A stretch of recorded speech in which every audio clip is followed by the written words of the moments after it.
31st নাইটে picnic খাওয়া কি হারাম? জানি না। তবে আমরা তো প্রতি বছরই শীতে 2-1 দিন পর পর বারবিকিউ করি আর পিকনিক খাই ঘরে নিজেরা। বাই দ্য ওয়ে 1 বছর পর মানে 1 বছরের পুরনো ভিডিও নিয়ে আজকে চলে আসলাম। আজকে আমি 31st নাইটে আমরা কি করছি, পিকনিক করলাম, নাচানাচি করলাম, এগুলা নিয়ে আসলাম আপনাদের কাছে একটু শো অফ করতে। তো সকালবেলা ঘুম দিয়ে উঠে এত সুন্দর রোদ দেখে আমি আর আমার বিল্লু তো একদম খুশি হয়ে রোদ পোহাইতে বসে গেছি। এদিকে হঠাৎই বাজার নিয়েও চলে আসছে। আসলে আমার বিড়ালটা এত লক্ষ্মী, ও বসে বাহিরের বিড়ালদের পাহারা দিয়েছিল যাতে আমাদের বাজারে কেউ মুখ না দেয়। এখানে মুরগি আর যাবতীয় যা বিরিয়ানি রান্না করার জন্য বা খিচুড়ি রান্না করার জন্য যাবতীয় যা লাগে সবই আনা হয়েছে। সন্ধ্যা হইতে না হইতে সবাই বসে কাটাকুটি করতে। আর এই পিকনিকের সব থেকে ইম্পর্টেন্ট যে কাজগুলো করার সেগুলো কিন্তু আমার দায়িত্ব ছিল, যেমন ভিডিও করা, রান্না ঠিক মতো হইতেছে কিনা সেটা চেক করা, চুলা ঠিক মতো বানানো হয়েছে কিনা সেটা চেক করা। এরকম ইম্পর্টেন্ট কাজগুলো আবার আমার দায়িত্বে ছিল। আমি আবার এইসব বড় কাজ করতে একটু বেশি পছন্দ করি। কাটাকুটি সবকিছু ঠিক হয়েছে কিনা সেটা দেখার পরে চলে আসলাম চুলা বানানো হয়েছে কিনা এটা দেখার জন্য, কারণ এইসবের দায়িত্বে যেহেতু আমি, এগুলো তো আমারই দেখতে হবে। এইদিকে আমাদের ভাড়া করা সিঙ্গার আসছে গান গাইতে, কিন্তু তার লজ্জা করে সেই জন্য সে চোখে পট্টি বেঁধে গান গাওয়া শুরু করে দিছে। যদি বারে বারে কিশোরের প্রেম তোমায় কাঁদায়, তবে প্রেমিকা কোথায় আর প্রেমী বা কোথায়? মনে হয় সব পুরনো কথা, তবে বুঝে নিও চাঁদের আলো কত নিরূপায়। মাশাআল্লাহ, ওর ভয়েস কিন্তু অনেক সুন্দর।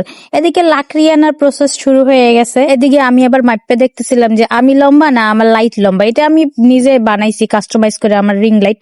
এদিকে ডিম সেদ্ধ হয়ে গেছে, সবাই বসে গেছে ডিম খোটাখুটি করার জন্য। আর এদিকে চাল মাপতে যাই আমরা এত প্যান করছি যে কয় পট চাল দেওয়া হয়েছে এটা ভুলে গেছি, তাই এক চাল আমাদের 3 বার মাপা লাগছে। আর খিচুড়ির মাংসটা আম্মু এখানে চুলায় রান্না করে দিতেছিল, কারণ বাইরে এত ঠান্ডা, সবকিছু প্রসেস রান্না যদি বাইরে করি তাহলে তো আমরা সবাই রান্না করতে করতেই জমে যাব, খাওয়া আর লাগবে না। এখানে আমি আগুন পোহাইতে একটু ভিডিও করতেছিলাম, হঠাৎ করে দেখি আমার কানে একটা অটোমেটিক ফুল এসে পড়ছে, কিন্তু ফুলটা ধরা যাইতেছে না। আমাদের রান্না বান্না সবকিছু আমরা রেডি করে নিয়ে আসছি, আর এখানে আমি কারে যেন কি সাজেশন দিতেছিলাম যে কি জানি একটু হয় নাই, না হয় নাই। এটাই আমার মেইন কাজ ছিল, সাজেশন দেওয়া।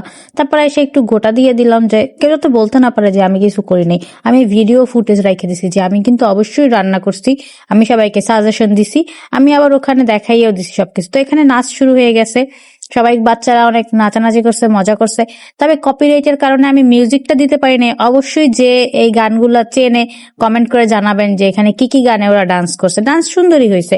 আর ওই যে টুপি মাথায় দেওয়া যে ডান্স করতেছে ওইটা হচ্ছে আমি। যেমন লাইফে ফুল অফ প্রবলেম থাকলেও আমি পুরা চিল মোডে থাকি, সেরকম ও পুরা চিল মোডে ছিল। এদিকে দৌড় দিয়ে এসে আমি একটু পায়ে আবার ছ্যাঁকা দিতেছিলাম, কারণ এত বেশি ঠান্ডা আমার পা পুরা জমে গেছে। এইখানে আমাকে দিছে আবার ডেক পাহারা দিতে, মানে আমি একটু নাচানাচি করা বাদ দিয়ে এখানে বসে শীতের মধ্যে পাহারা দিতেছি।